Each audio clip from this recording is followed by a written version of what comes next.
Զանգերը Վահագն Չախալյանի հեռախոսին չեն դադարում ոչ մի վայրկյան։ Ազատություն 5 տարվա բանտարկությունից հետո Ջավախքի հասարակական քաղաքական գործիչ Վահագն Չախալյանին կալանավորել էին 2008-ին, դատապարտել 10 տարվա ազատազրկման։ Պաշտոնական մեղադրանքը հանրային կարգը խախտող միջոցառումների կազմակերպում, խուլիգանություն, ապօրինի զենք պահել։ Իրականում ինձ մեղադրում էին անջատականության մեջ, ասում է Չախալյանը։ Ոչ մի անջատողականության մասին խոսքնել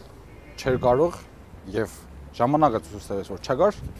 որովհետեւ ես բանդում եմ ասել, հիմա էլ եմ ասում անջատողականության խնդիր եթե լիներ, Ջավախքը վաղուց անջատված կլիներ։ Հայերը Վրաստանի լիիրավ քաղաքացիներ են, ինչպես վրացիները, սվաններն ու մեգրելները։ Այս մասին բազմիցս հայտարարել են Վրաստանի նախկին ու ներկա իշխանությունները։ Չախալյանն ասում է, որ ջավախահայությունն էլ պայքարում է, որ այդ խոսքերը լոկ խոսքեր չմնան։ Մենք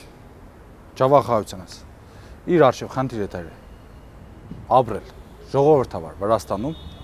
որտեղ հավասարությունը, ազգի, հանրուժողականությունը, մարդու իրավունքների պաշտպանությունը, խոսքի ազատությունը ոչ միայն խոսքեր կլինեն դատարկ, այլև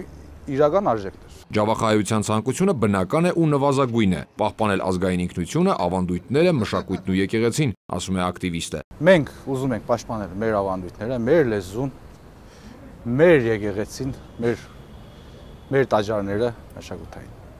Եվ ոչ մի բան ավել։ Բանտից դուրս գալուց հետո առաջին տեղը, որ այցելել է Չախալյանը, Թբիլիսիի Սուրբ Էջմիածին եկեղեցին է, հետո հայրենի Ջավախք։ Ասում է անձնագրային խնդիրները լուծելուց հետո Երևան եմ գնալու, կարոտել եմ։